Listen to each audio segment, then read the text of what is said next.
Good morning. Thank you all for joining us. Thank you all for joining us for our fifth annual CUNY Career Compass for Women conference. My name is Naisha Howell, and I'm the Director of Strategic Partnerships at York College. I would like to welcome you all for day two of the virtual part of the conference. It's been a busy week for us. There's been a ton of activities. We kicked off on March 7th at the Roosevelt House with some dynamic speakers. Yesterday, we spent the day with about 200 students. The program was robust. We had a partner, Greater Jamaica Development Corp, that helped us kick it off, and we want to thank them. Thank you to Patricia Robinson. This year in the conference, we also incorporated some new activities. We wanted to kind of lean into work around civic engagement and community service. So several campuses actually ran campaigns to raise funds for emergency grants for students, collect donations. They spent time at a food pantry last week. The chancellor joined them for that. There was some work done in the parks. And several campuses activated a community service day. York College actually did theirs yesterday and it was very successful. So we wanted to take the time to kind of thank everyone for supporting us this year. There will be a survey that's going to go out maybe next week or within a week or so. And we really want to get your feedback on what you want to see more of. You can give us the good, the bad, what you like, what you want to see more of, different speakers, different activities. Just be honest. And now I have the unique opportunity to introduce someone that's very special to me, someone that I've known. I thought about it this morning. It's been over 20 years. She is actually the person who helped us. This is the fifth year. And in the first, when this started, Dolly Martinez kind of had the idea that we want to do a conference for women. And how can we help support women in CUNY with professional development? And that one day has now turned into 1 week, and it's this beautiful thing. But the person that I want to introduce, it was her and I that was with Dolly, Dr. Lee, and Dr. Denise Patrick that really kind of set the groundwork for where we are today. So the person that actually hired me in 2014 to come work at CUNY, I have the honor of introducing, and her name is Andrea Shapiro Davis. Many of you know Andrea, and we're very happy that she's a part of this conference still. She helped us kick it off, and she's still with us today. So with my honor, here she is. Good morning. Naisha Howell. Naisha is the perfect example of what I like to say women should be doing for others. I met Naisha over 20 years ago when she worked in the mayor's office, and she is a rising and still rising superstar, a single mom at an early age. She has devoted herself to public service and to helping others and helping me create and everybody else what we've got here for this Women's Week, but also empowering other women, creating programs that help to add diversity and inclusion, whether it's the CUNY Cultural Corps and CUNY Arts or Whitney, doubling the number of women in tech and culture. But I just want to say before I introduce Camille, I want to thank Dolly Martinez. I want to thank Naisha, and I want to mention Fatima Hernandez. Fatima Hernandez started with us as a student intern and has moved up now and is working in the chancellor's office. Naisha started with me and is at a high level at York College. And Dolly Martinez has been with CUNY for, I believe, over 30, if not 40 years, and has risen to an associate vice chancellor level. And I just want to say that that's what CUNY is about, public sector, and that's what women should be doing for each other, is empowering each other and helping to lift each other up. So with that in mind, I want to introduce you to Camille Joseph Varlak. Camille is the chief of staff to the mayor and is my direct report. So what can I say about her? She's my direct report, so I have to be careful, right? Well, everything I say is honest and from the heart, as it always has been. Camille is a straight shooter. She is a terrific manager. What you see is what you get. And she is very calm. When you hear her talk, there could be 100 million things going on, but Camille is, what is the issue? What are the circumstances? What are your recommendations? And she'll make the final decision. And that's what I think. That's what I look for in a great manager. And especially as a woman manager, helping to lift others up. And some of you may know when you have to leave early to attend to an ailing parent or friend or partner or a child, you don't want someone to be measuring you on the clock. Camille measures people by the substance of their work and by the professionalism that they put into it, and is always there to help if a family member needs help, and to understand that women in particular have needs outside their job that need support. Anyway, Camille, I'm going to hand it over to you. If you could tell us a little bit about yourself and your background, and then we'll do some Q&A afterwards. And thanks so much for joining us. CUNY is my passion. CUNY is my heart. And take it from here. Thanks. Oh, thank you so much, Andrea. So first of all, really excited to be here. Andrea is not exaggerating when she talks about her incredible affection for CUNY. She talks about it. She talks about the system all the time. She is an incredible champion for CUNY, and I am grateful to the women at CUNY for inviting me to participate in this conference. I think Women's History Month has taken on even more meaning for me in my current capacity as the Chief of Staff to the 110th Mayor of the City of New York, because I count myself to be incredibly fortunate that I am working with not just the most diverse administration, I believe, in the history of New York City, but also an administration that is primarily led by women, from our deputy mayors, our first deputy mayor, our chief advisor, our corporation counsel, our chief counsel to the mayor, the fire commissioner, the corrections commissioner, the probation commissioner. I mean, we are surrounded by women, extraordinary, powerful women with incredible stories and who've had incredible journeys. And who, for the most part, are women of color. And so I've literally never worked in an environment like this before. But every year that I happen to be in this role, it just is more poignant to me because I have that privilege. So I wanted to start by just telling you a little bit sort of about myself and my journey and how I came to be here. While I did not always embrace this portion of my journey, I was born, I'm an immigrant myself, right? I was born in Trinidad and Tobago. I had an immigrant story, much like many others, and some of you who may be participating in this conference. I was born in Trinidad. I came here as a child, went through the traditional, being sponsored by a family. And my mom heard about a program in Rochester, New York, that if she got into the program, she'd be able to get her nursing license at no cost. And so we relocated to Rochester, New York, which is, as I often say, not where one would expect to find West Indian immigrants, but there I found myself. And it was an incredible place to grow up, but it felt very isolating. While I very much was raised in a household with traditional Caribbean values, I didn't see or experience or meet with a lot of people that had my background as I was going through the school system. And so my mother, much like many of your mothers, many of you, worked extraordinarily hard, went to school at night. I remember sitting in the hallway outside of her classes until she was done. She emphasized education.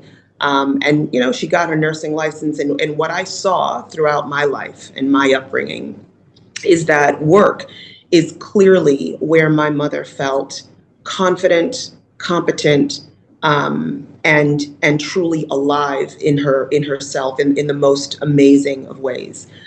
She would, spring out of bed no matter how tired she was, because she took what she did very, very seriously. And more important, and I think for me, and I've lived most of my life, most of my career in the public sector.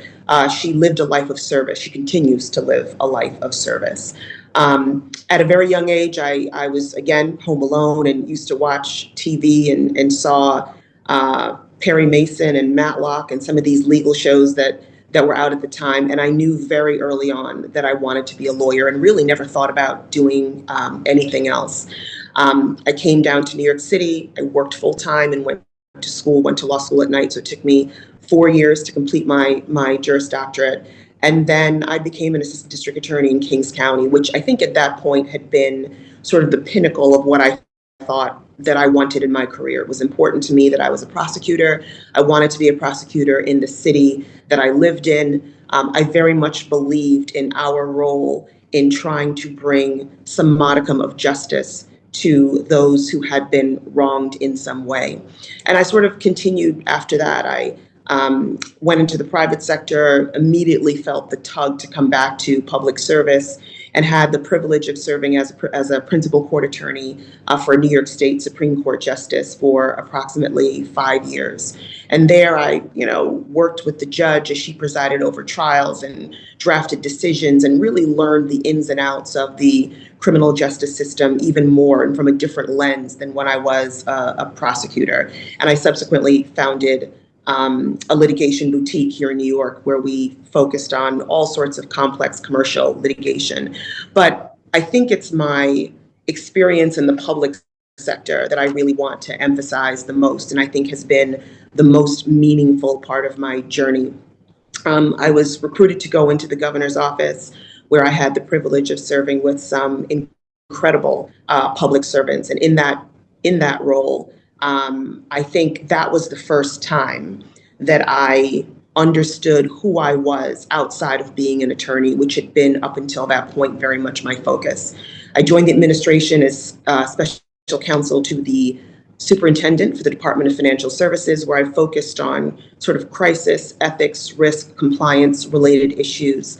I subsequently became the chief risk officer, the second chief risk officer for the state of New York, again, still focused on those issues, but also all of the sort of traditional structures for risk, right? So audit, internal controls, external audit. We designed and implemented the state's first enterprise risk management system for government agencies. And so really incredible work that I enjoyed a lot.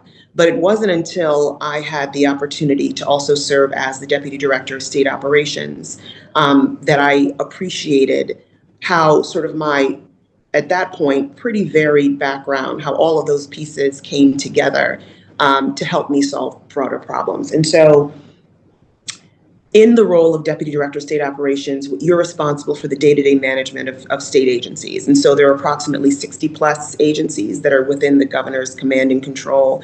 And you're responsible for making sure that the operations of those agencies, the policy development and the implementation of that policy sort of moves through and operates and happens the way that it should. So a good example of that would be the Department of Motor Vehicles, right? State agency. Everyone generally knows what you go to the DMV to do. You want to make sure they're issuing licenses, they're promulgating rules, they're doing sort of all the things that they're supposed to do. Fine. Then, of course, you always have special programs, special projects that agencies are called upon to execute. And so you want to make sure that you're driving delivery on those pieces as well. But then sometimes a crisis happens. And so I remember during my time at the governor's office, there was a horrible, horrible accident involving a limousine where I think it was 20 young people lost their lives. It was a limo that had been stretched. The brakes had not been upgraded on the limo to take into consideration its size as well as the weight. And as the limo was going downhill, the brakes failed. And it was I think at the time, and maybe up until now, sort of one of the worst transportation disasters that had happened in our country's history. And in that moment, I mean, you're at work and you're sort of doing whatever it is that you have on your schedule for that day. And you hear something like that, and it becomes an all hands on deck moment. You want to understand what has happened. You want to make sure families are notified. You want to understand, what agencies for the state may have touched it, the DMV, the Department of Transportation, the Thruway Authority. You want to just sort of the state police, right? You want to pull all of that information together to understand what happened, why did it happen, et cetera. And that's just one example of the level of crisis that could occur in that capacity. Natural disasters, storms, public health crises, potential cyber attacks, all of those are the issues that the team at the governor's office were focused on and leading. But in those moments, I, to be perfectly honest, feel the most alive. It is very calming for me to be in the middle of some sort of a disaster or crisis. I'm not sure what that says about how I'm built, but it's those moments that I really truly love. And for me, I think I appreciated that all of my background, my story, all of the experiences that I'd had in this world led me to being able to attack unexpected problems in a pretty direct and straight way, in a very calm way. Um, and so I recognized that my law degree was just one lens that I could bring to the table. And I really enjoyed being able to attack problems that were not just legal. And so I then started to really focus my career around operational risk, crises, and just, again, being in a position where I'm driving execution. And so, over the course of my career, I've had some incredible female mentors. Judge Ruth Shillingford, who I used to appear in front of when I was a district attorney in Brooklyn, Kathy Calhoun, who was the director of state operations and who demonstrated not just how to operate in a crisis, but how to lead with grace and respect, how to be in a field that, quite frankly, was dominated by men, but still sort of hold your own. And so I continue to be grateful to them. I had gone back out into the private sector, but always sort of in the back of my mind knew that I would come back to public service because I don't think that there is anything more fulfilling than having the opportunity to serve. I think it is a privilege. It is one that I take very seriously, and I hold my colleagues and my peers to the same standard. And so when the opportunity to come and serve New York City, which for me, growing up here in the 80s, just sort of loomed large in my mind as, all the adages, right? If you can make it there, you can make it anywhere. It was truly a privilege to have the opportunity to come and serve in this capacity. While I have lived in New York City, I've lived through September 11th, I've lived through COVID. I had the privilege of serving on the New York State COVID task force. And in my mind, what came from that experience was sort of two things. One, that government showed up. New York government, New York City, New York State government showed up for citizens in a way that demonstrated, for the most part, because it was not perfect, but leadership in moments where we had absolutely no idea what was happening, what was going on. I remember personally asking state employees to work 24/7, 7 days a week on issues where they may not have had the most experience, but because we had to get something done, we had to be responsive to the problems as they were unfolding, to the information as we were hearing about it and trying to figure it out. And these were individuals who were home, working home for the first time.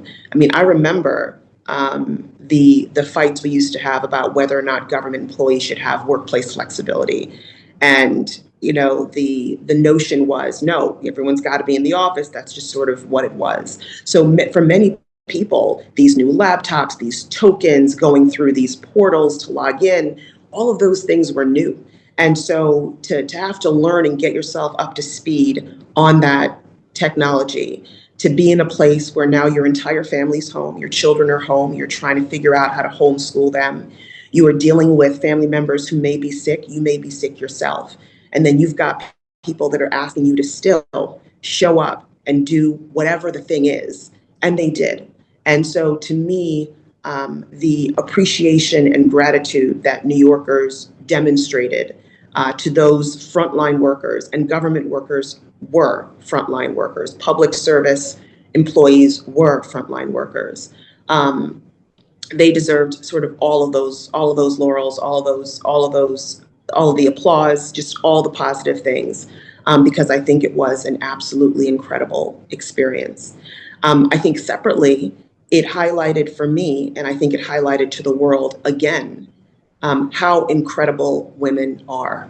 Because in the most difficult of moments, in a once in a generation crisis, women had to do all the things that they normally do, right? Getting up, making sure that whatever's happening with the kids, that they're staying on top of what's happening at the schools, that they're, all of the things that we typically do, recognizing fully that there are men that are oftentimes in full partnership with women on some of these pieces.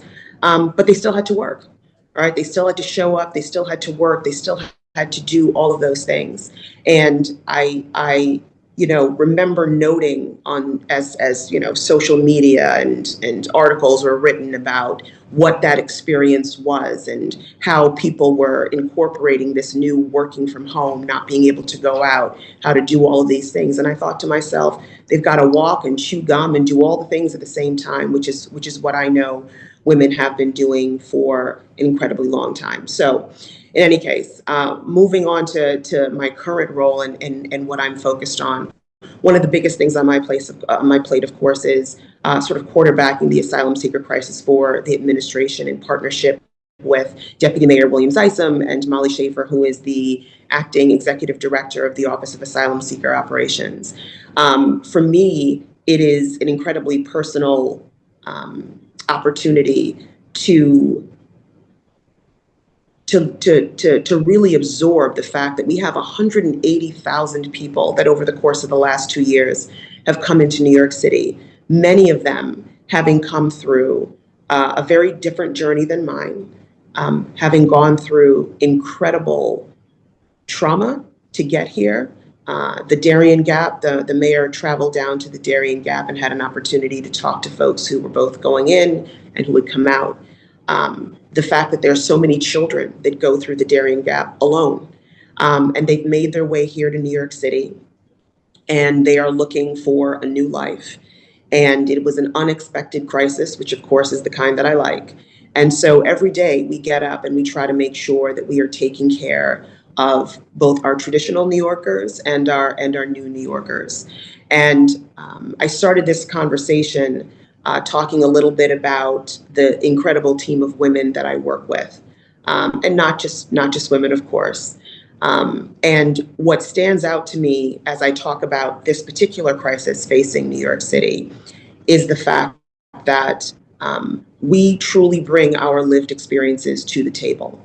And I love saying that as I speak to New Yorkers and I have the opportunity to share with other women, because it's a very rare opportunity. I mean, we talk about it, but to be in a place where we are actually embodying it, right? Where we sit down around a table, we talk about an issue, and we think, well, what was it like for us when we were kids? Or what is it like for our parents now as they are moving around the world, and what are they experiencing? When our grandparents walk down the street and they observe X, Y, and Z, how do we feel about that? And allowing who we are, the neighborhoods that we live in, the background that we have to truly inform the policy decisions that we make, how we execute and implement on those, I think is something that the city, for the most part, should take pride in knowing that those are the types of conversations that we're having.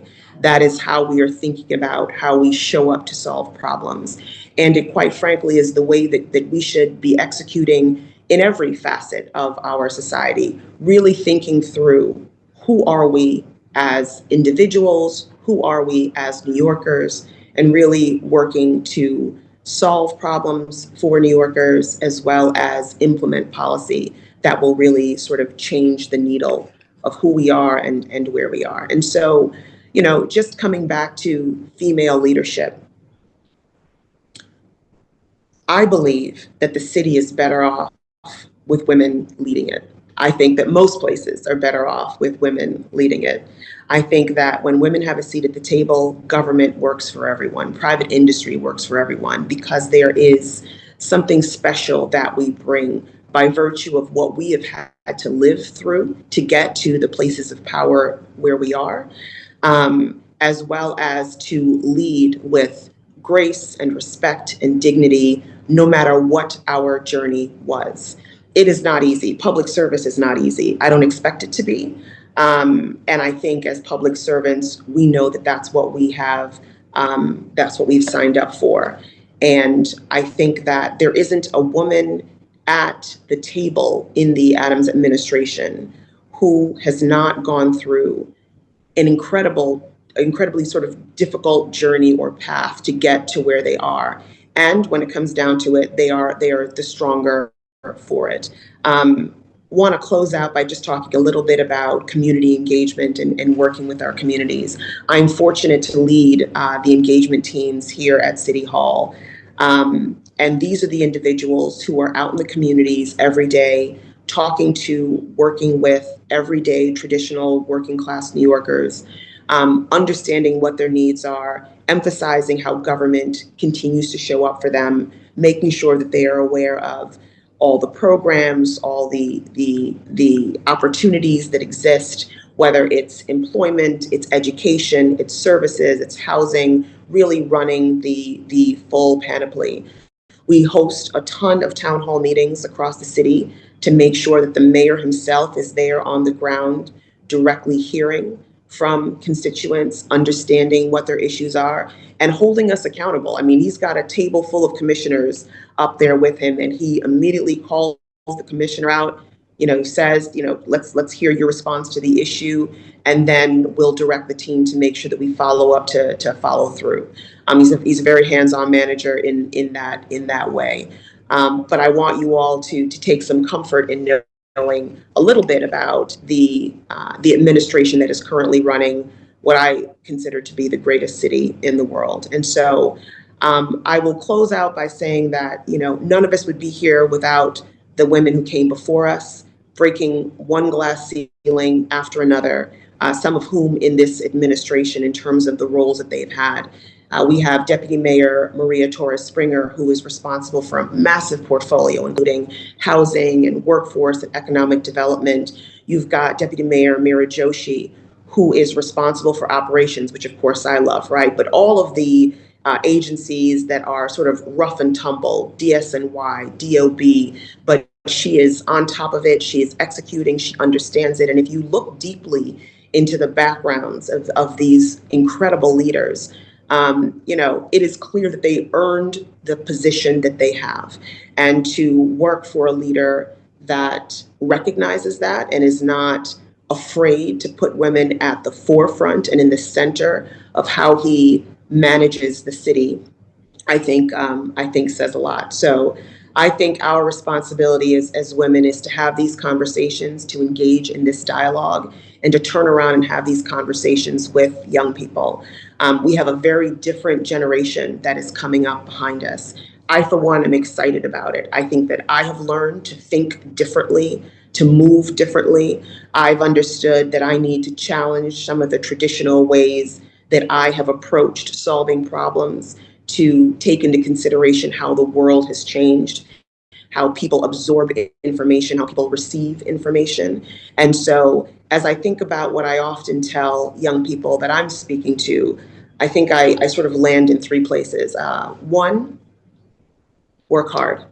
There's absolutely, no matter how brilliant you are, there is absolutely no substitute for just being willing to work hard, absorb, read, touch, experience, volunteer for all the things that you can. You never know where those opportunities are going to take you, but more importantly, you never know where the skills that you receive in approaching the world and your work in that way, how it will subsequently benefit you. Two, I would say, be humble. I am always in a learning posture. I'm always willing to accept that there is information that I don't know, that I may be mistaken about something I think I do know. But I'm always willing to learn. And so remaining a learner, which I think is appropriate considering that I'm speaking to women at CUNY. And I think the third is be patient with yourself. Be patient with where you are in life, in the world. That doesn't mean that you shouldn't fight and strive to continue to move forward, but understand that you are in the space that you are in for a reason. Recognize that as much as you may be looking for a mentor, looking for someone else, there is someone who's probably watching you. There's probably someone who you are a quiet mentor to, who is observing the way that you move through the world. And so it's important that we be aware of that we continue to demonstrate not just leadership, but leadership again with grace and kindness and respect. And so with that, I just want to say thank you so much for having me, and I'm looking forward to answering a few questions. Thank you, Camille. That was great. Maybe some of you can see now why I left CUNY to work for a mayoral administration that has women like Camille at the top, and so many extraordinary women who were deputy mayors and first deputy mayor and chief advisor to the mayor. You know, Camille, in listening to you, I've been spending a lot of time thinking about my career. So I've been out over 40 years, and I was the first college grad in my family, the first woman, lawyer. I was the first woman in the Queen's DA's office to work a midnight to 8 shift. I found throughout my career, I faced significant challenges, in part due to men who didn't expect women to have a seat at the table or to speak up, and men who also felt free to harass women. And I see the impact that that's had on me. And to this day, instead of posing something as a statement to men, I'll still do, well, or in any meeting, what do you think about this? Posing it as a question. But in terms of challenges, have you faced any significant challenges in your career, and what have you done to turn it around, particularly as a woman of color and a woman of real substance? Can you describe like a major challenge that's come up and how you've dealt with it, and lessons that could be learned from that? Sure. I mean, I think, and thank you for the question. I think that there are two things that sort of stick out to me. One, just to respond to your earlier comment, because my mother was a general, I mean, there's really no other way to describe it. She, suffered no fools ever. And I sort of learned that and saw it. So I was never really anyone else. I mean, there was certainly a period of time, I think, in junior high school and high school where I was still finding my voice. I went to college, an incredibly sheltered and naive young woman, and really did not come into my own until I became a prosecutor. When you have to walk into a courtroom and get on the record and speak to a judge, and you cannot anticipate what the questions are going to be, what the opposing party is going to say, and you've got to be able to be sharp and on it, the confidence that it instills in you is an incredible one, which is why I think that everyone should work in the public sector at some point, and starting your career there, I think, is a great opportunity, because you get an incredible amount of experience at a very young age. And I think that served me very well, because for the most part, I certainly think that there have been rooms that I have been in that are male dominated,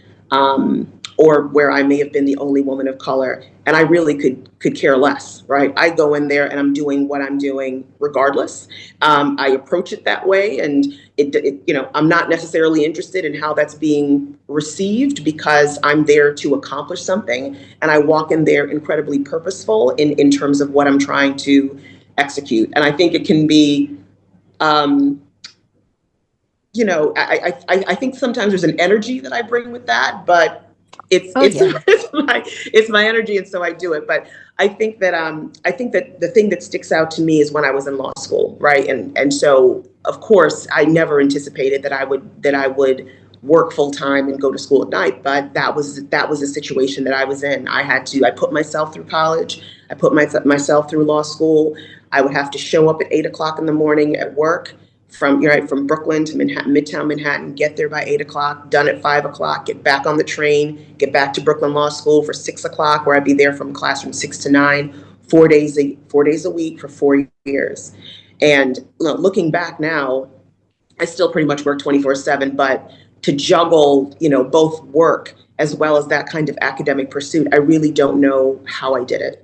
But it certainly served me well and prepared me for this. And at the time, I had a 1-year-old, right? So I was raising a child and had to juggle all of those components, and that was incredibly challenging. But I just kept moving. And even as I think about how I solve a crisis, right, I deal with the issue that is in front of me, and I rinse, wash, repeat. I just keep moving through whatever those challenges are.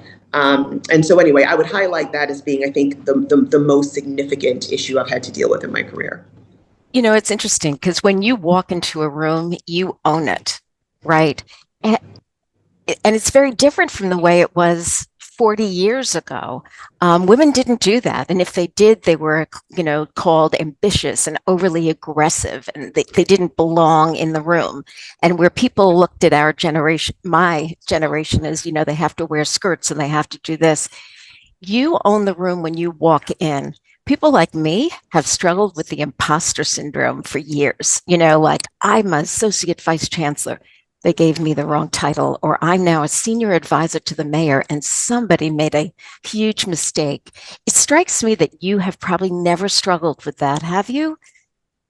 Oh, I absolutely have. I absolutely have. And I mean, even now, um, not the crises, right? Like I live for the moment when I get a text message that says, all right, we've got a storm coming in. I'm like, great, let's go. Get the call on, get the right agencies on, let's figure it out. Let's work through all the challenges. Did we do this? Did we do that? Like I love those moments because it just feels like a natural space for me to be in. But I am not a policy person, as an example. I mean, I know good policy or bad policy. If I hear it, I probably could develop some if I needed to. But that's not my strong suit, right? And so for me, as I think about building out initiatives in certain ways, right, I think to myself, do I really have the skills, the talent? Did I need to have, I don't know, a master's in social work to be able to bring something to the table? I think, however, what I have learned is, again, in most instances, my life experience is more than sufficient for whatever it is that I'm trying to do. And so I would absolutely say that I've experienced imposter syndrome. There are, up until probably 5 years ago, and I think again up until I became deputy director of state operations, where I really appreciated the the wide-ranging issues that you would have to deal with in that position, and not just in one municipality. Right now I'm just dealing with crisis here in New York City. In that capacity, I was dealing with it across the state, and it's a very large state with very different constituencies from the top to the bottom. And again, I think that helped me move past some of the imposter syndrome that I had felt up until that point. Because if you've been able to navigate some of those large scale issues, there was a sense of confidence that I received from that has continued to serve me well. You are a woman of substance and of strength, and you absolutely do policy. And I think, I don't know if you underestimate you, but Camille has extraordinary power within this administration. And I was going to say at the end, this isn't my end, that there used to be a saying, a woman's place is in the House, capital H for House of Representatives. And then it was a woman's place is in the House and in the Senate. And then it went to a woman's places in the House and in the Senate and in the Oval Office. And I've got like a woman's places in the House, the Senate, the Oval Office, and in 6 years, the mayor's office. And Camille, I'm starting your run for office now Oh, because I believe you could handle it completely. Although I question Matlock being the way that you dreamt of becoming a lawyer of all the and Perry things. Mason, Well, Perry and Mason, Perry I get, Mason. but Matlock, seriously. Absolutely, just all the legal shows. I love them all. I I don't know. Naisha, did you want to ask a question? I do. I'm just like in awe, Camille. So I can listen to you talk all day. I just want to say that Andrea, in the fall of 2023, sent your name as a person to speak at this conference. So she's been like, listen, Camille needs to be a part of this next year, 6, 7 months ago. And when Thank she you, Andrea. when she says something, she's always on point. She knows, she knows. I just want to, I think it's very important to first I want to say thank you for your service. And it's true, public service does build up a certain grit in people. And I started out at the mayor's office in 2000, but my experience working there helped me navigate through the MTA. Now navigating through CUNY, I don't know that I would be able to do this as well had I not had that experience at the mayor's office. It's just because you can't imagine the issues, the good, the bad, the ugly. You're just exposed to a lot, but it's good. It's good professionally. So I get that. But I just want to highlight how important you mentioned your mentors, and I'm very big on mentorship, mentees, and having mentors. But if you can just tell us how important it was for your journey. So it was incredibly important. And so to take a step back, the first job that I had when I moved into New York City was at the Civil Rights Bureau of the Attorney General's office, where I had the opportunity to work with Jennifer Jones Austin. And she was, I mean, I was blown away. She was grace personified, confident, substantive, warm, just all the things. And for that to be sort of my first real work, real professional experience, coming down to the big city and having that job and having her as the person who started my sort of journey was incredible. And we remain very good friends to this day. And every place that I have gone, I have found a strong female leader. I left there, I went to News Corporation, which is a huge international media company, where again, I had strong female role models in the law department. And that's where I worked as a paralegal as I was working through law school. I went to the district attorney's office, Cheryl Anaya, who was the executive of the Orange Zone. Another strong female leader, led with grace, didn't take any bullshit from anyone, to be very direct about it, was protective of her ADAs. I mean, I was, left there, went into the private sector, came back out. Judge Shillingford, who, taught me what it means to be a judge, to take it seriously, to make sure that everything that you do, understanding the role of the court in creating a fair platform for disputes to be heard, and understanding what that means, from how you walk into the courtroom to where parties are seated, every single aspect of courtroom management, to make sure that you are creating the proper platform for a fair trial to be held. Leaving there and going to the governor's office, I was recruited there and worked for someone who was at the time sort of known to be the governor's fixer. And she was a beast. I mean, she was about her business. She was about getting things done. She, again, was in a very male-dominated environment, and it didn't seem to faze her at all. Leaving there and coming out, I mean, I've just been constantly surrounded by strong female role models, many of whom may not have thought that I looked at them as a role model, right? Which is why I say you should always, wherever you are in life, it doesn't matter. There is someone who is watching you. There is someone who is watching you. There is someone who is going to be moved or impacted by something that you say or do. And so it's important to just constantly be thinking about that. When a young person reaches out to you, or a colleague, right? I believe in peer mentorship. If a colleague reaches out to you and just wants to have a conversation about, what do you think about this? Can I get your opinion on that? To the extent that you can give them the 5 minutes, give them the 5 minutes. You never know what the impact of that brief conversation is, but I've had some 5-minute conversations that have changed how I think about something, probably for the rest of my life. And so, strong female leaders have been pretty much a constant in my life, starting with my mom. Thank you. And I have had not one female role model. Not role model, one female mentor. I've had female role models, right? But not a mentor. And thinking about who helped me along the way has been men. It's a completely different generation. Interesting. Yeah. As I look at it.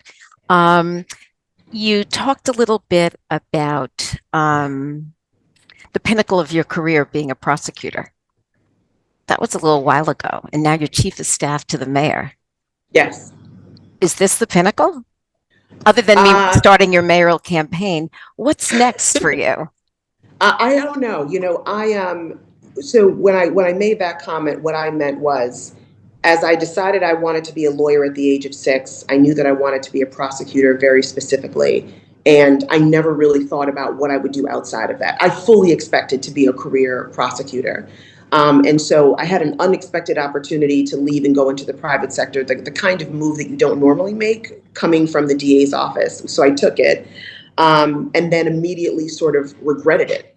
And I felt as though most of my career, I had been moved. I was constantly sort of responding to an opportunity that presented itself, and not sort of purposefully thinking about, what do I want to do and how do I want to move? And at some point, I thought to myself, what are the things that excite me? And I recognized that, and forgive the cursing, but it was like those oh shit moments, those moments where it's like, what the hell's happening? Someone's got to figure this out. We've never dealt with this before. And I'm like, tag me in, right? I'm ready to go. Give the thing to me. And so, accepting and understanding that and recognizing that it can happen in all sorts of spaces, right? It's not just government. They have all sorts of things that happen in the private sector and philanthropy and the nonprofit world, et cetera. But one thing that I think has been a constant for me is that I am in the moment that I am in. I don't take jobs because I'm trying to accumulate skills for whatever the next thing is going to be. I'm very focused on where I am. It's just who I am and how I lead. And so, so I was a DA, loved that job, mourned it for like 7 years after I left. I had friends who I was just sort of like, I'd love to come back. And they're like, no, you don't. You absolutely do not want to come back. Don't you remember the moments where you'd be crying as we were statusing cases at 11 o'clock in the DA's office? And so anyway, I left there. Then I thought my role as deputy director of state operations was sort of the pinnacle, right? Just all crisis all the time, hop in the Tahoe, go here, go do this, go figure it out, storm response, like loved all of that, thought that was great. But this role, to be in a city that is as diverse and dynamic as this one, and I think the additional component of it has been everything that we do, you hear about it 5 minutes after you've done it, right? New Yorkers have tons of opinions. They will tell you about it, no matter who you are, where you are. They'll walk up to you on the street. I've had tea in places and someone will come up and say, I heard about this in the paper. And, it's really incredible. But I love all of it, right? I love all of it because this is the place that I live. This is the place where my family is here. And so this has been the opportunity of a lifetime. And so that's where we are right now. I have no idea what I would do next, nor am I really thinking about it. I'm very focused on continuing to show up for New Yorkers every day. Maybe you want to be chancellor of CUNY or college president. Who knows? We will see. Now, do you have a question or I'll keep going because I've got a few more. Okay, go ahead. Okay. We've got 6 deputy mayors, 5 are women, and chief of staff, and you've gone through all the women who are leading the agencies. And when we're in meetings, the mayor is empowering all of these women to run the city, right? Mm-hmm. I feel, and I wonder if you feel, that we're in a moment in time where we as women are going to be judged by how well we ran the city. How well we are running it. Do you feel that at all? Like women are running it. If for some reason we fail, is it, do you feel that pressure that it's women will be viewed as failing? I feel like this is such a moment, and it is a moment that everyone sees with all of these women, and particularly women of color in leadership roles. How do you feel about that? Yeah, so I think 2 things. One, I refuse to take on any additional responsibility or feeling of responsibility that my male counterparts would not, right? So this is one of the reasons why I love you. You put it out there, you lay it straight. No, seriously, I mean it. Yeah.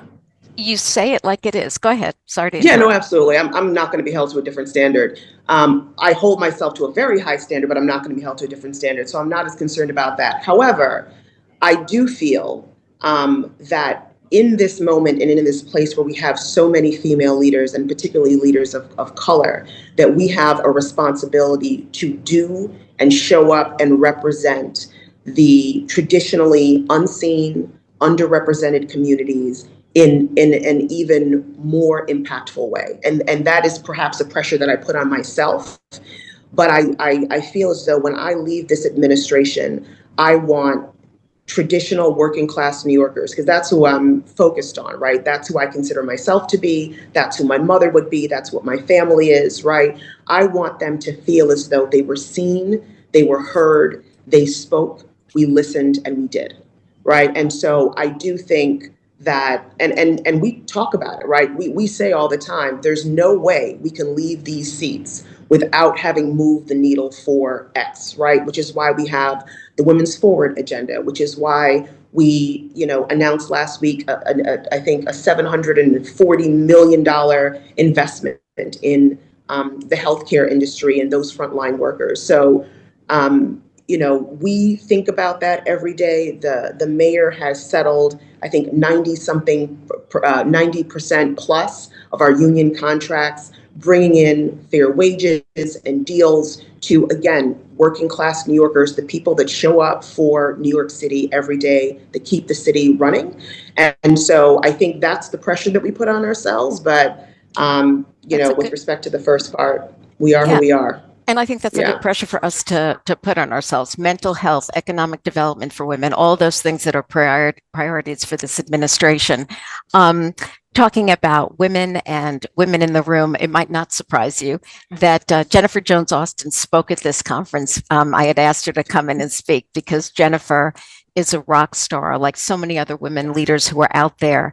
And one of the reasons I strongly urged this group to invite you is because I think you send a strong message, and one that needs to be heard by all women, girls coming up, forget the choice of Matlock, that this is a role that you can have, that this is a place you should aspire to and even go higher, and that you put yourself out there. So if there are people from other colleges listening, Camille is happy to, as she said, go and speak to your students or speak to your staff, right?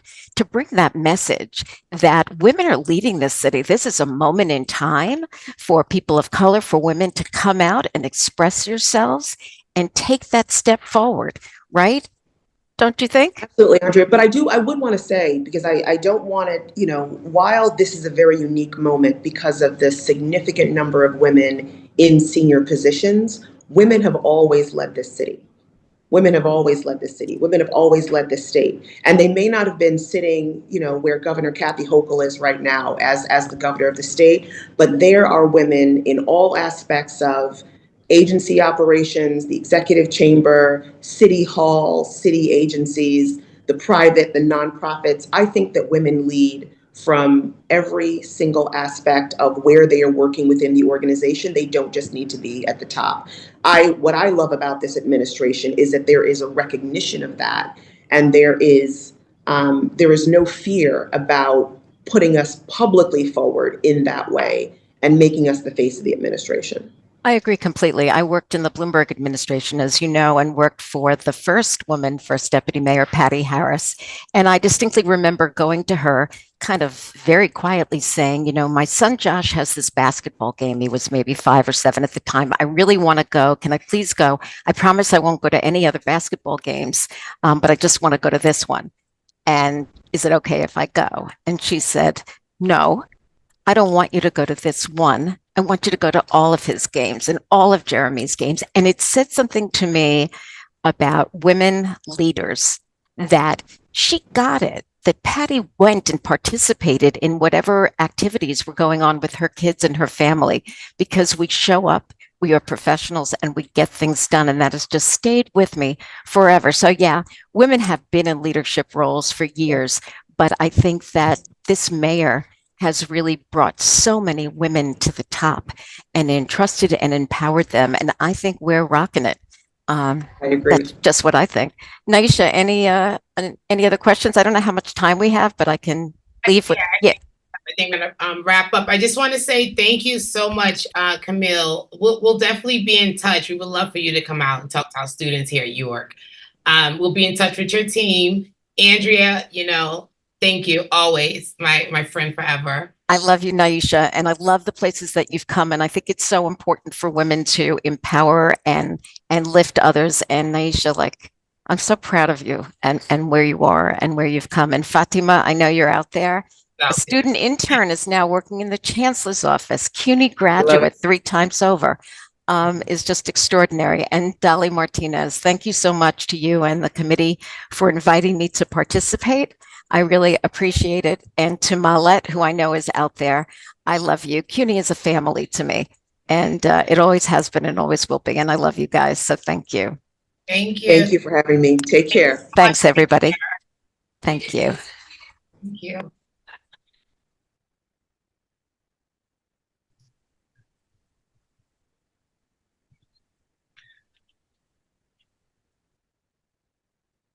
Hello, everyone. Thank you again to our New York City Chief of Staff, Camille Joseph Wallach, and your leadership from directing the operations, responsiveness, and agility of New York City agencies to highlighting the essential role women serve in public service, private sector, and city overall as the backbone of the leadership, resilience, and insights we all learn and benefit from as a community. I greatly appreciate the sharing of your journey of commanding presence in a male-dominated space, as it sets a powerful posture and tone into the panel of discussion of day 2. Now, our next panel discussion will be Shattering the Glass Ceiling, Navigating the Landscape of Leadership as a Woman. The panel features CIOs from across CUNY that have gathered here today to speak about their experience. Moderated by Patricia Kahn, Assistant Vice President and Chief Information Officer for IT Services at the College of Staten Island, Luisa Martiche, Interim Chief Information Officer at Bronx Community College, Eddie Ruiz, Vice President and Chief Information Officer at Lehman College, and Rita Udin, Assistant Vice President and Chief Information Officer at New York City's College of Technology. And thank you so much, all of you, for taking the time to share and have I'm sure, a rousing conversation about your experience and journey. And so I'd like to pass the baton to Patricia Kahn so that she can lead this great conversation with her peers. Thank you. Thank you, John. That was an amazing keynote that we just heard from the Chief of Staff of the Mayor's Office. That is quite a difficult act to follow, for sure. But I want to thank you for this opportunity to be part of this leadership panel with a group of awesome, successful women working as CIOs at CUNY. So to begin, I decided to start a simple Google search, right? Asking a simple question about what are some of the challenges of being a woman in leadership? And obviously the results were not surprising. It came up with inequality in terms of compensation, where we have access to these leadership roles, stereotypes that undermine women's competence and confidence, favoritism that may exclude women from networking and mentoring opportunities. And these were just to name a few. But then I went one step forward and I said, you know what, let me go and ask Bing Copilot the same question. Let's get some AI into the mix. So I received similar responses with a few more challenges, but Copilot also gave some advice to address these challenges. So for example, women should strengthen our emotional intelligence. We should gain support and empowerment from each other, and we should make sure our voice is heard. So it is not coincidental that the discussion points my colleagues and I developed for today's panel speak to these same challenges. So let's get things started and hear what they have to say and the advice they are willing to share on how we are shattering the glass ceiling, navigating the landscape of leadership as a woman. So let me begin by asking Rita. Rita, your role as a CIO, what specific challenges did you encounter in your leadership position? Are you able to speak to any of the challenges I just spoke about? For example, unconscious gender bias, stereotypes, lack of access to mentorship, and so on. What do you got to say? So first, I want to say good morning, and I'm absolutely excited and privileged to be part of this event with so many strong, intelligent, and wonderful women. So I think throughout my career in technology, and then as someone in a technology leadership role, being an immigrant, Bangladeshi, short, barely 5 feet tall, brown female, I think I've experienced pretty much all of these challenges you've mentioned, Patty. As we all know, the field of technology has traditionally been a male-dominated industry. I remember being one of 2 females in my entire computer science class back in college, which was over 20 plus years ago. Then when I became the head of IT at City Tech, New York City College of Technology at CUNY, first as a director, I was one of only 2 female IT directors at that time. And here we are today, more than 10 years later, where I'm only one of 4 woman IT leaders in the entire CUNY system, which consists of 24 campuses, correct? More than 24 campuses, right? So this is something to think about. As you, Patty, I did a quick search, and generation.org gave a quick statistic that women make up around 28% of the tech workforce and only 5% of tech leadership roles. So I believe this is indicative, right? That technology leadership may still be seen as a masculine trait and hasn't been culturally welcoming to women. I would also add that my personal observation has been that it seems to be particularly more prevalent in the public sector and maybe also within my generation. So what I mean by that is that I have noticed that the younger generation seem to be more accepting or not bound by these traditional stereotypes. Whereas when I encounter men of my generation or older, these stereotypes and biases are still significantly prevalent. For me, despite having the skills and credentials in technology, I'm still often seen as a daughter or a little girl, being 5 feet. There's this unconscious bias that the little girl could not be in charge, and especially in charge of techies, right? Who may be mostly men. So not only is there this gender issue, for me, size matters, right? So I don't want to take up more time. I know Eddie and Luisa have so much to say, so I'll pass it on. Thank you, Rita. How about you, Eddie? What do you have to say? Well, first of all, good morning, everyone. It's really a pleasure to be here with these awesome women in IT, whom I know for a long time. So, my story is a little bit different because, as my bio said, for those of you that have looked at it, I come from the finance and accounting background. So for me, 13 years, not 13 years ago, I started in technology in 2000 when I went to BCC, and I was working there where there were other women, and Luci is here, and BCC was a bit different where we had more women in management. And so that experience of being in a male-centric environment during my first 13 years of IT experience, I cannot say that I had that it was so prevalent, right? However, for me, I sort of have to prove myself as a technology professional, period, right? Because I was coming from finance and accounting. I was doing a master's degree in computer information systems. And of course, I did have my advantages for that.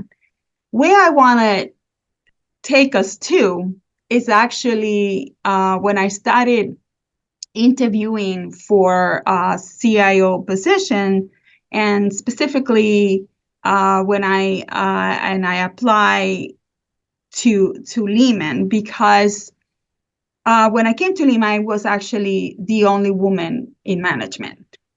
And I remember in the search process, because this is important, right? Your searches need to be diversified. You have to have different perspective, and that's very important, which it was, But I do remember one member who asked a question, and there was a tone to the question. It almost seems like the person was upset. And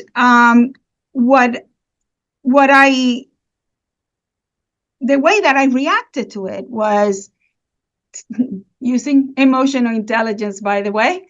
The topic was, well, you've been telling us about CUNY First. I have implemented CUNY First at BCC. I led that implementation. I led it at Mega Evers. At the time, I was the CIO at Mega Evers. But what else do you know? It's not just about CUNY First. And, I sort of paused and I said, well, you're absolutely right. And I started talking about the other infrastructure projects that I was working on. But it was kind of telling the expectation that as a woman, I might not know about infrastructure or be able to lead in a environment that was male-centric. And so I found that to be interesting. And my advice is work hard, be focused on your results, and at the end of the day, that's what matters. Thank you. Thank you, Eddie. I could certainly relate to a lot of the comments both you and Rita have made, specifically about having to address the challenge that they may not think that we have the technical expertise to do the job. So that is certainly telling for sure. How about you, Louisa? What would you like to add? Well, first of all, good morning, and thank you for leading this chat, Patricia. And it's a pleasure to be with my colleagues here.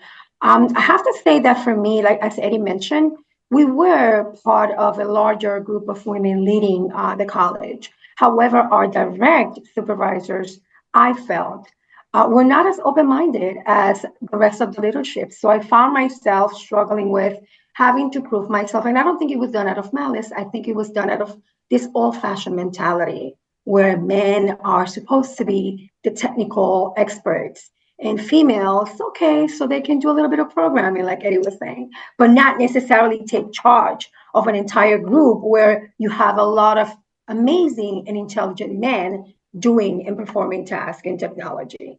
So I felt that, yes, there was a little gender bias and stereotyping. And it wasn't until later of where I found that support from my predecessor and currently now from my current administration and our interim president, where I see more of a more embracing and mentorship position and leadership.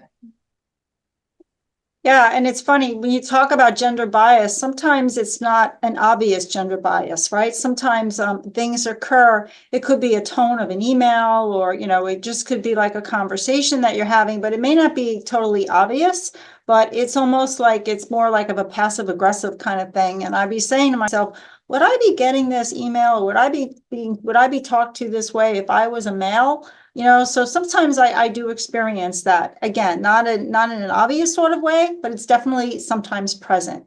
Not so much anymore, but definitely something that, I had to overcome in my experience. So let's talk about our role as a female and how we have to navigate our work-life balance. We have a lot to balance, right, as a woman, and I think more so than a male. So what type of demands that women in leadership positions, what do we have to endure? So Eddie, let's start with you. What do you have to say about that? Well, what is that? Work-life balance. On a serious note, I think that work-life balance is really a work in progress and an aspiration that we need to work on. It's a situation where you have different ingredients. You have family, you have the work you have to do. If you have children, depends how old they are. And so it is peak and valleys, right? Where there might be more demand on you when your children are smaller. I have two grown up now. One is 34 and one is 19. And it was like having two separate kids. And as it was discussed in the earlier session, I was able to go to the events, right? And that's a benefit of working for public higher education. I don't think that is necessarily the case for all women in all industry. So in that way, we are lucky. But I have to say that it's not easy to balance it, right? I remember being in big projects like CUNY First, and remember having my small child and waiting for him to go to sleep and at 9 go back to work because we were working in this huge project and that was intense, that needed your attention, and that you just have to do it. And so you have to balance that. The other thing I will say is support system. I have a very supportive husband, and that has been a blessing to have him there for me. We are a team. And, the other thing is I was also doing I was going to college at different stages of my career. I have two college degree, master's degree, one, the computer information system one, and one in higher education. And so you do need that support system in place. Remember my mom coming to help too. And I recognize that that's a blessing for me, but not necessarily everybody has that. And what we have to do in position of power is to recognize that that women and also men nowadays is different. Men are also having to take time off to family, what's it called, FMLA, because they have a child, and I think that that's admirable that they can do that. So we have to, as leader, we have to try to create a balance. I believe that the pandemic has really created a monkey wrench for us, and where I am with my IT management team is trying to get to normalcy. It just hasn't been easy for us to do that, but we need to get to that. The other aspect is your health and your well-being. I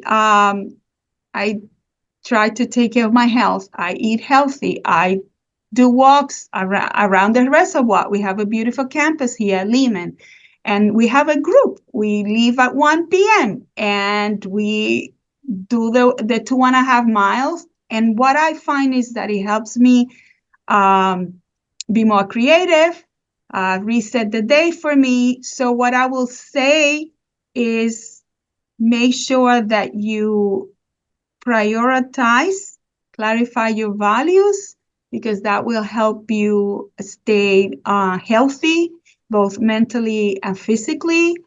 And I will also say, circling back to emotional intelligence, I wish that I could have said to young Eddie, read that book, right? I read it 13 years ago. I should have read it 30 years ago. And I should have implemented and worked on emotional intelligence, because I feel that it has changed my life.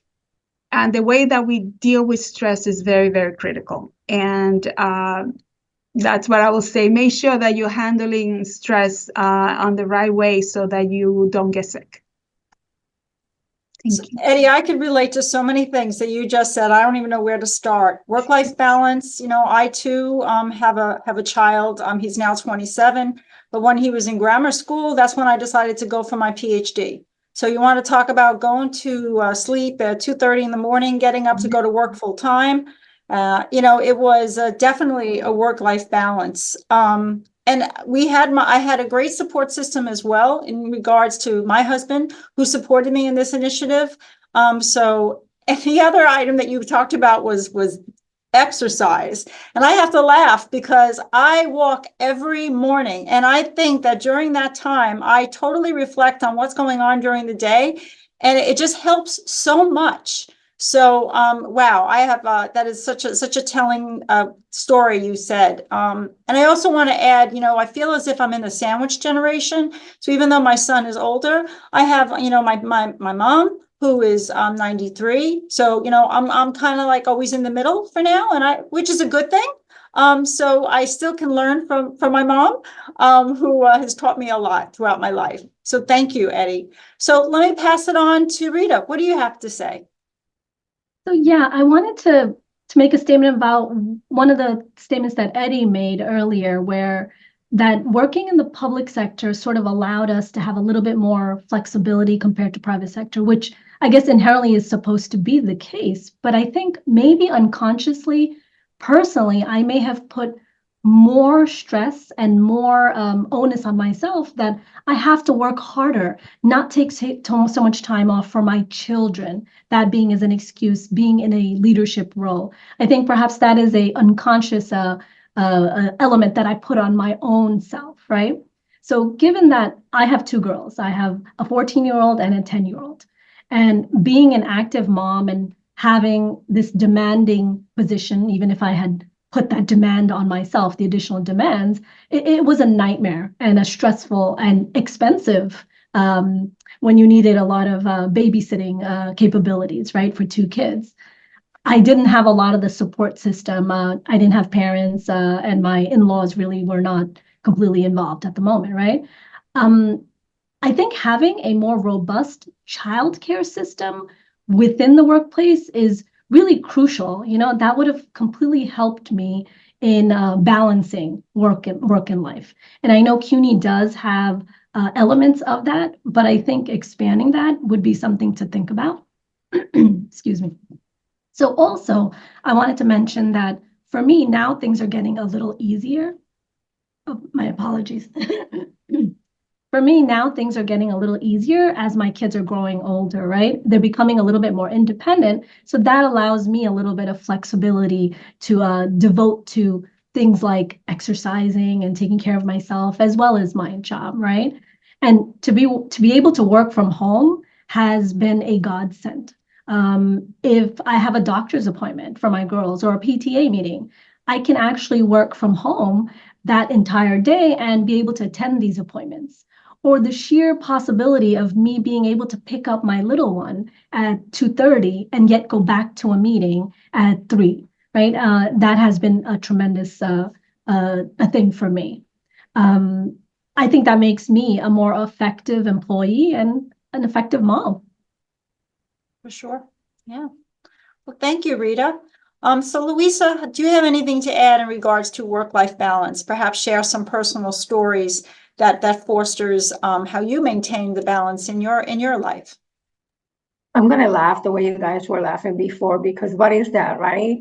But Rita, I have a story for you. My mom, I have to blame my mom for my work ethics and my work drive. She is 4'11" or 4'11", shorter than you, but she's a truck in a little race car. This woman has a drive like no other. So a lot of what I learned from when I was growing up, watching her never give up on anything and pushing me to get my education, even though it came from a very humble background. So I feel also that in the past, we were able to manage this yearly schedule a little bit better. So we knew when registration was happening, we knew when we could change equipment, where some activities were taking place. So I was able to kind of, while manage Lexi, my daughter, and manage my own education, I was kind of able to gauge what I was doing. But now that is a lot more hectic, a lot of more collaborations and less staff members, it has become a lot more challenging to find that balance. And if you ask my daughter Lexi, she will tell you that I'm not doing a great job at balancing. And she keeps me grounded. She is so honest and amazing. She keeps me grounded and she tells me, Mom, you have to do better, so that you can enjoy life and have that balance, that healthy balance that we need. Like Eddie was saying, we need to go back to think about ourselves a little bit so that we can provide or give 100% at work, right? So I am a work in progress. And what I've done is I'm reading books about it. I love reading. I believe in education and learning a lot. So, and I'm setting small goals. Like, for example, no, Lucia, you're not staying until 9 p.m. today. You're going home. So those little changes for me have been telling and have helped me. So it sounds like we're all kind of like sharing the same thing, and we have similar stories from our past in regards to balance and dealing with life. And so let's talk about the future. Like, what about these challenges that we just experienced, and is it going to be getting better? What does the future look like for our role? Better, worse? And hopefully talk specifically about IT and higher ed. So Louisa, let's start with you. What do you think? So I was reading some articles this in regards to this. So some articles seem to indicate that there is a slow decline in women in leadership position. And some even state, there's like 25%, but this is across all disciplines, not only IT. I don't think it's necessarily getting worse. I mean, look at us here. Yes, we did lose 2 female CIOs, right? And we can take a look at that. But I think we also need to see this as a great opportunity to change that. We do have the landscape. We have the the scenario where we can bring and establish an internship program among us. We can start with the four of us, with the four colleges, and look at how do we guide our female students in technology, implement and a program that not only teaches them technology but teaches them soft skills and small emotional intelligence, like Eddie said, at an early age or time, and also leadership skills. Why not? I have the fortune to be working with Carla Alvarez at the moment. She's one of our students, and she's an intern. And if I can, I don't. We don't have time for me to share the stories of this amazing young lady, but it is what inspires me to really look into this. Maybe guide them to the possibilities of taking IT civil service exams. Kind of really develop a career path that is more sound than just get an academic degree.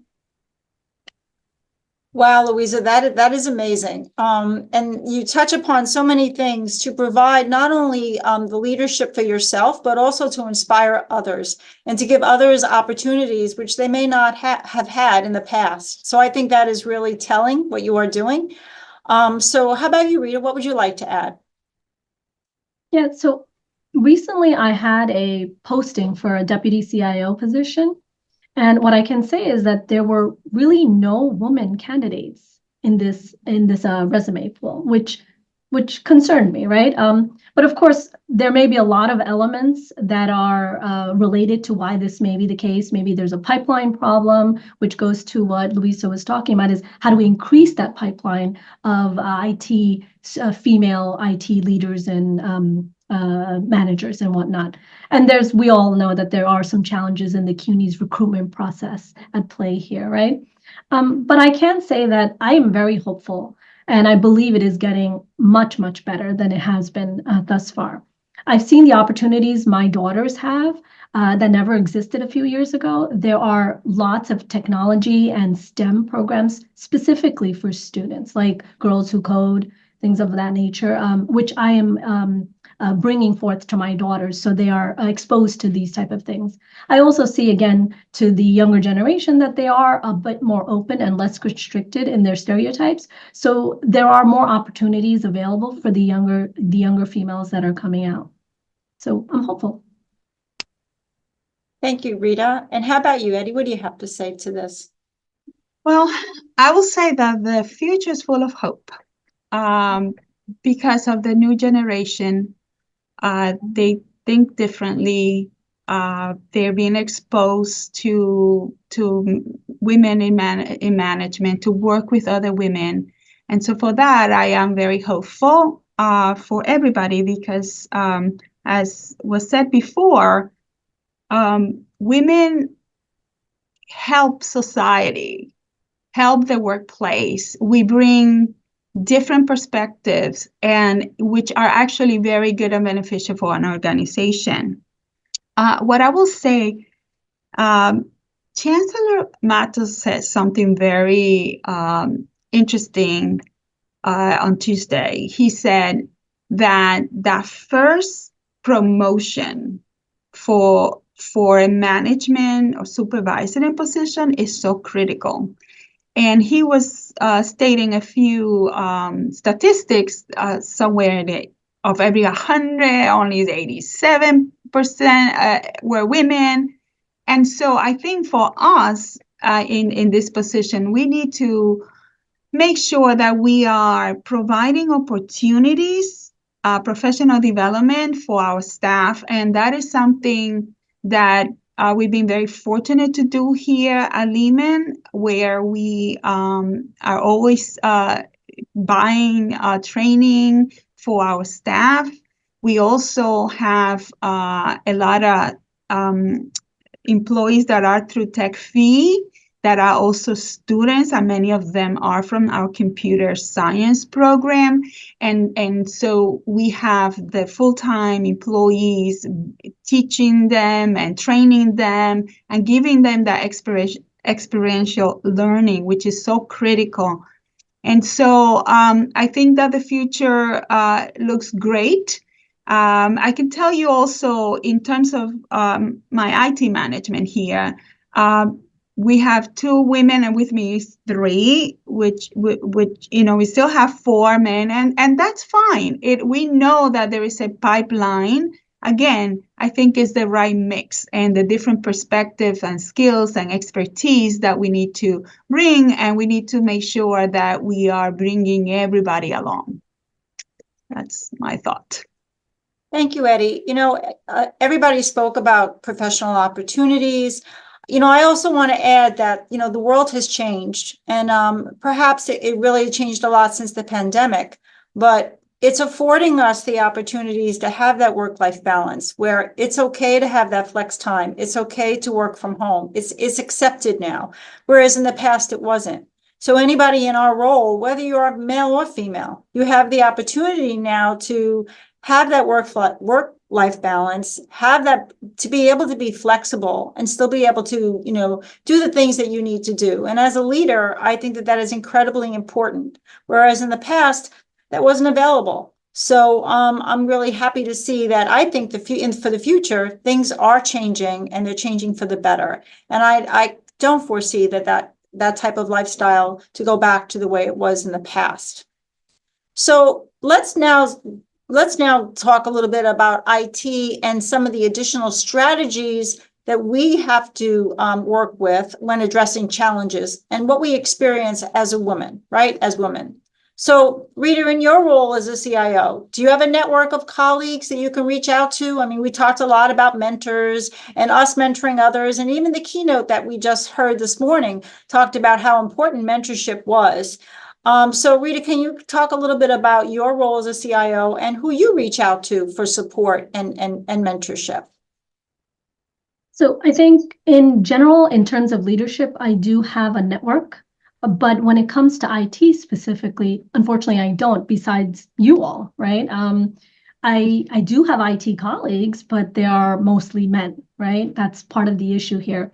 Aside from you all, I have not had the time to formulate connections with other women colleagues in IT. And I think that goes to some of the things of the work-life balance, right? I think we need to make time to make those connections specifically. I have been trying to take part in more conferences where there is more of a woman leadership tract, which a lot of these new conferences do offer, like Gartner and EDUCAUSE. I think that will help me as well as other IT leaders improve their network. Yeah, so this is part of what I personally also have to improve for my work-life balance. Thank you, Rita. How about you, Eddie? What do you have to add to this conversation?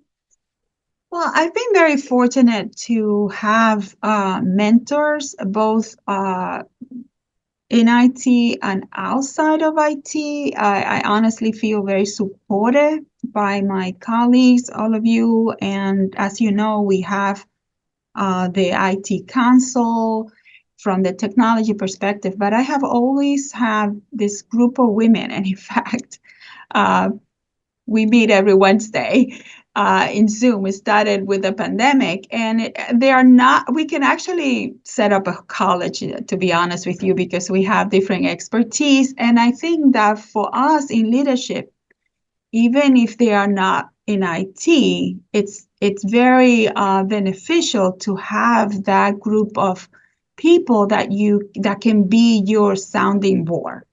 And when I came here to Lehman 8 years ago, and you all know Ron Bergman, he was the vice president and CIO at the time, somebody who I admire and really look forward to working with him. He is still my mentor, and I run things by him. He's somebody who also, while we were working here, a sounding board. And you need a sounding board. And I think, Pat, the other day, you and I were talking, and you were my sounding board with, Yes. the kind of challenges that we encounter working in this environment where it's so challenging to recruit talent.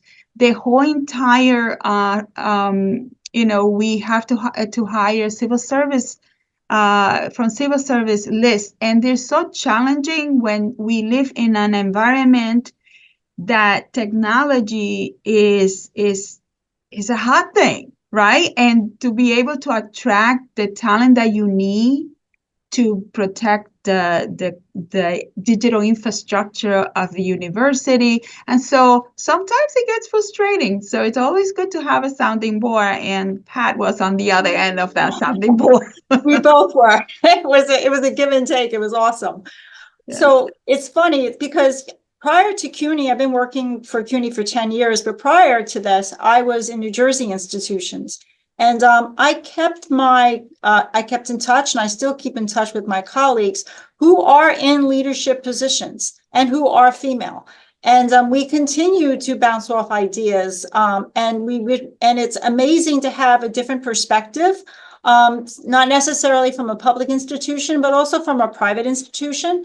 And to be able to have that ability to reach out to peers and to say, gosh, this is what's going on. Can you relate to this? Are you having similar issues? Or is this just kind of like a CUNY thing, right? So, but it's so important to have that ability to reach out to others. And sometimes it may not always have to be on a professional level. I mean, yes, my friends are not necessarily in IT, but they certainly can relate to some of the challenges and pressures that we undergo. And it's nice to be able to speak to them and say, hey, it's so stressful lately. This is what's going on. And just to have a different perspective sometimes is so important because it makes you feel better. And it also brings you down to reality. It's like, this is what's going on. It's not you. It's okay. You'll survive. So to that point, what about you, Rita? Who are we up to? Rita? No, Louisa. Sorry. I'm ruining my script here. Louisa, what do you have to say? So I don't have, I can't say that I had a mentor per se, right? But as I was saying before, my predecessor really embraced that role, and he was really good to me. I cannot complain. He guided me. One of the things that I will never forget, I asked him if you had to say something to me, what would it be? And he says, would you be flexible? Be flexible, try to be accommodating without violating policies. And that's always something that I remember. But I do have a network of professionals, as Rita said. I don't think that I would call any of the CIOs, females or male, and they will not return my calls. Even our vice chancellor for IT, there has not been one single time that I've called them that I don't get to speak to him. So that kind of reception is really good. Our administration, I have to say that I have a very good rapport with both our interim president and our provost. I can sit down with them and discuss technology and look at what do they see as the future for IT, and that's really important. Moreover, more than anything, like I have BCC colleagues, like the registrar. She texts me and she can tells me, Lucy, there's traffic here. So just to hear that somebody cares that you get stuck in traffic. I mean, it's something so minimal, but it's so important. The accounts payable manager, the purchasing director, and guys, I have to say, one of my main networks is my own staff. I know that you guys are going to say the same, but I have amazing staff. I wouldn't be able to do half of the things I do without them. So they lift me and inspire me every day. When I see them struggle, then I completely forget about my own challenges. And I get into, okay, so let's do this kind of a deal. 100%, Louisa. You said so many things, talking about leadership, at least at CSI, they are amazing. And I have no concerns where I can reach out to them if I have any problems or issues going on. To have that comfort level, I think is so important. And the same goes with staff, to be able to speak to them and to be able to share ideas. I think that's important.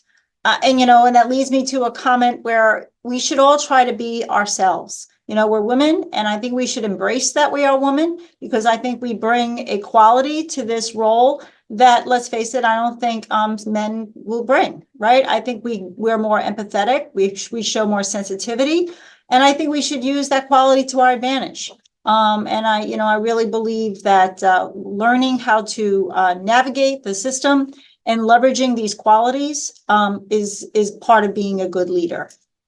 So let me move on to, besides our network, what about some formal training and some professional opportunities that future leaders can possibly take advantage of in IT? I know we spoke a little bit about this in some of our comments that we made earlier, but is there anything else you would like to share? Eddie, what do you have to say? Well, I have been very fortunate to have participated in different formal training programs. The Change Institute at EDUCAUSE was one that was really, really very good. It was intense, 5 days in Washington.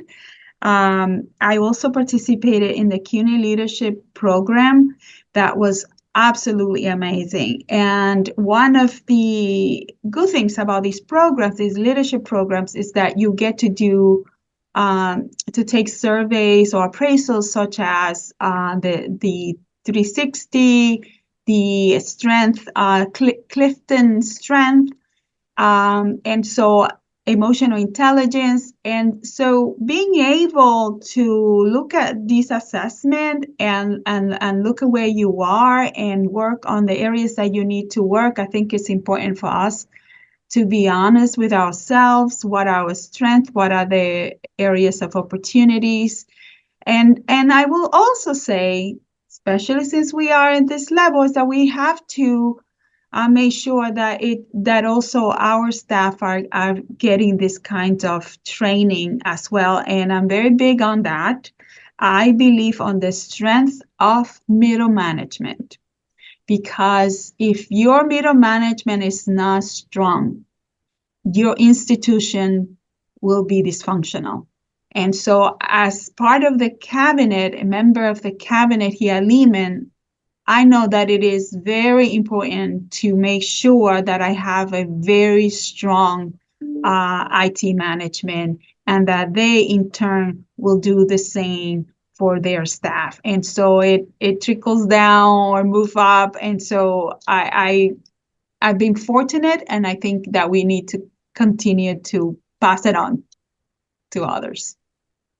Thank you, Eddie. It's funny you talked about the leadership program. I too am participating in a leadership program with a recommendation from my president. And I just completed the 360 analysis to learn a little bit more about my skills. And it was telling, and there were no surprises.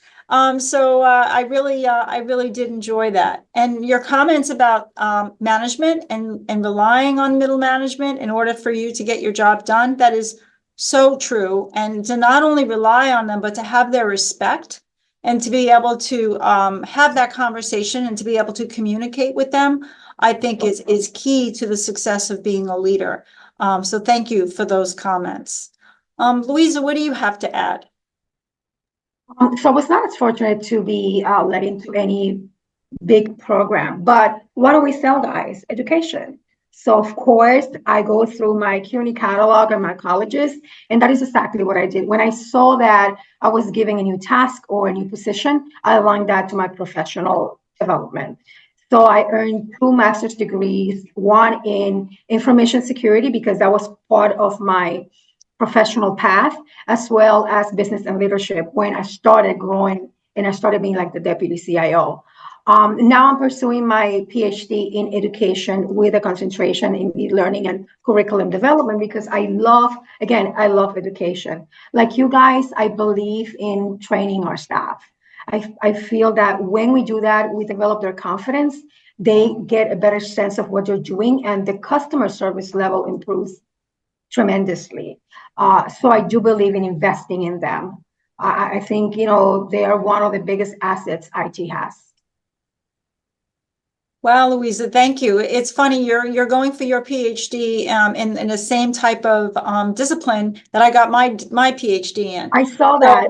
Yeah, and it's interesting to have, I think it adds another level to our experience where we kind of like understand both sides, right? And I take that to my advantage, whereas we're not always the technical gurus. We have that other component because we're all about academics and technology and supporting our students. So that is awesome. So good luck to you, Louisa. Thank you. So Rita, what about you? Do you have anything to add in regards to this discussion? Yeah, definitely. So I first want to say what Eddie and Louisa mentioned about bringing those around you up along with you is a crucial element. It's part of my philosophy, and that is a motto I've always worked on for as long as I've been in any sort of management or leadership role. In terms of my own edification and improving myself, I personally subscribe to your standard professional publications, right? Those are always critical to be up to date on what is happening in the industry that you're in, specifically in higher ed and being a CIO. And I read. I am a firm believer in picking up a book and reading about communications and how to improve public speaking and how to improve your emotional intelligence and whatnot. I think it is imperative to be informed and knowledgeable about the industry. I read on topics relating to leadership and communication whenever I have the opportunity for taking a class, like an online particularly, because that offers the work-life balance again, right? The Udemy classes, the TechCrunch classes, I will do that. I will also make sure that my colleagues will also be able to take those training courses. So I put that in my budget as a line item every year, right? The community leadership program is something I also want to take advantage of. And these are things that I hope that I can also expand to my staff. I'm sorry, I'm losing my voice again. Because we're It's the talking about fasting. Yeah, it's the fasting of Ramadan. So Oh, give no. me 1 second. Hold on. And I have construction going on outside my window, so if you hear a lot of honking, my apologies. So, we shared a lot of information with each other, and this has been amazing. So let's talk about, in closing, perhaps share some personal stories that our audience can reflect on. Maybe think about what you had to overcome in your role as an IT leader, if there's anything that you would like to share. Louisa, any closing thoughts? Definitely. I have to say, guys, that imagine a 17-year-old arriving to New York City, to the US, with, a wealth of education, because my mom really believed in that. But arriving here was so intimidating, exciting at the same time. So as I was visiting my uncle's business, which is still around the corner, I stumbled upon, BCC, and it has been the best thing, professional and educational, that has ever happened to me. I don't regret it. I don't regret staying in this institution for as long as I have and travel my educational path here. I've always strived to grow and learn more. Things that I've dealt with has been, resources. We are a small community college. There are struggles when it comes to resources, but I'm always finding myself lobbying for what matters, which is our students. I'm very grateful for the amazing people who helped me through my career, and those who were a little bit more challenging. I want to thank them as well, because they've made me a stronger leader and a more determined leader that I am. I think when I find myself, I'm a human being, of course, and when I find myself not as positive and cheerful, I always go back and think, you were a student. People gave so much of their time for you. You have to think about your students, because I may not teach them, but they are my students. And so when I see them struggle, when I see the benefits of how I can improve just a little bit, I put that at the top of my priority.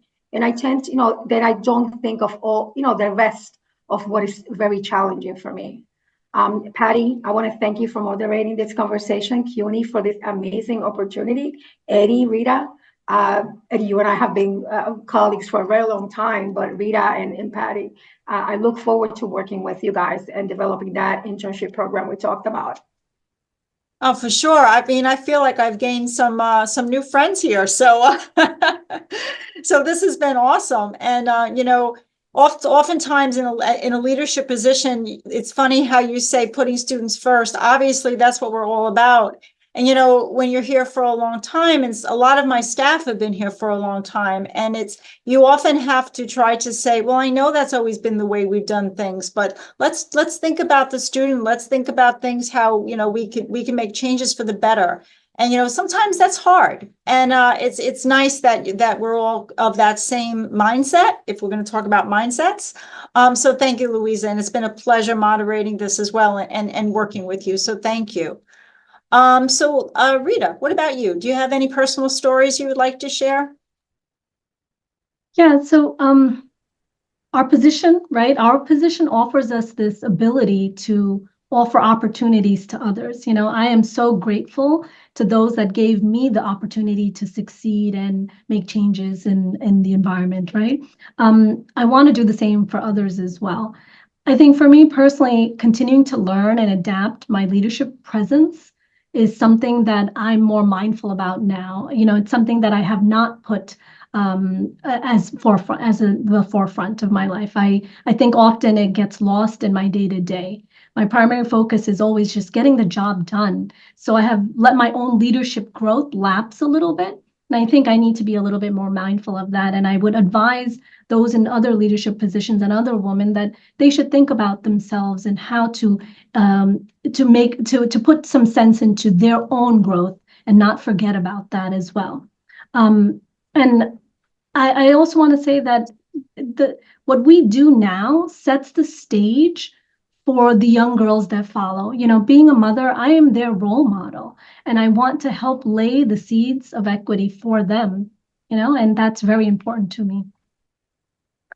Yeah, no, you've touched upon so many things there, Rita. I mean, you talked about personal growth, and sometimes we do forget that, right? Because we're so immersed in our daily activities, and we want to make sure that everything is working fine and we're successful in what we're doing. But we often neglect our own personal growth. You know, and I go back again to what I shared earlier, that, you know, I force myself to walk every morning partly because I enjoy it, but secondly, because it allows for me to have that personal growth that I sometimes need to have.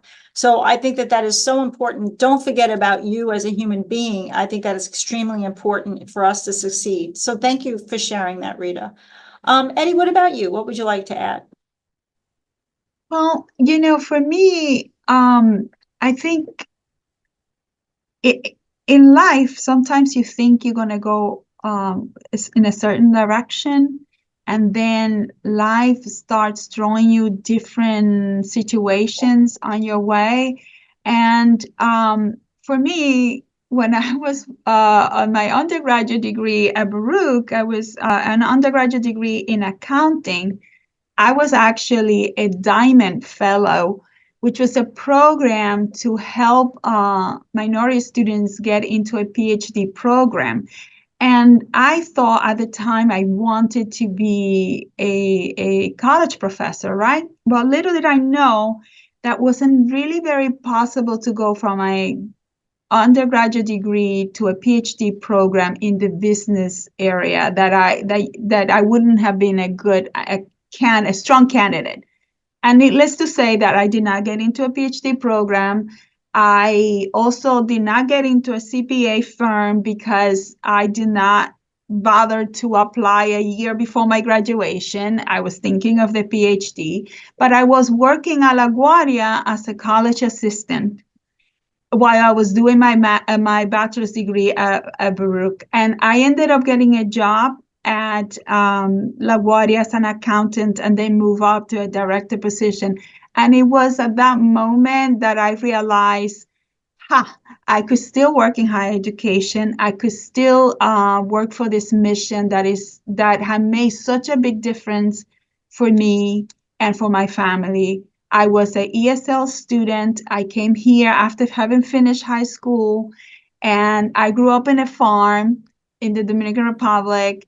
And so for me, this education that CUNY has given me and the opportunity to serve and even to get to this level, it's just remarkable and amazing. And the one thing that the friends of the family know, that I'm in higher education, and I'm sort of a consultant for how to get into college. And I always help. You know why? Because it was difficult for me in the late 1980s. I ended up actually going 1990 was when I went to college. But before that, I tried, and it was very difficult to navigate how to get into college. So that's my story.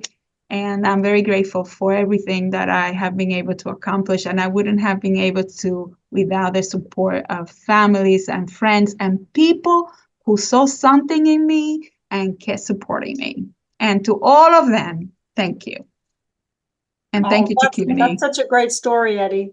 You know, for me, a personal story is I did not start out in higher ed. I started out in private, actually working in the finance industry, Merrill Lynch, AIG, and I was so unhappy. So my undergrad was in computer science, but I said, I'm going to go for my master's in finance, and I'm going to have Merrill Lynch pay for it. But it was just not right for me. And when I transitioned over to higher ed, you know, I took a huge pay cut, but it was the best move I could have ever made. And I think it's part of me being me to be able to work in such an awesome environment that is so different than private. And I get so much benefit from it professionally and personally. So I can so relate to what all of everybody is saying. It's been wonderful to have colleagues with you, colleagues across all of CUNY, my colleagues within my college, my peers. It's been a wonderful experience, and I continue to hope to have that same wonderful experience moving forward. It's great that we were able to share our stories and share our values, and I'm certainly going to reflect on this when we leave. This is not going to be the end. So I want to thank everybody for joining me. Louisa, Eddie, Rita, you guys are amazing. And I think that we might be right at the end of time if I'm not mistaken. Thank you so much, Patricia. And right you are. I got to tell you, on point for everything. I mean, it was a great conversation being to hear from each of you. It wonderfully led a conversation. Incredible, honest insights that were shared by the accomplished CIOs of CUNY at this table, this panel.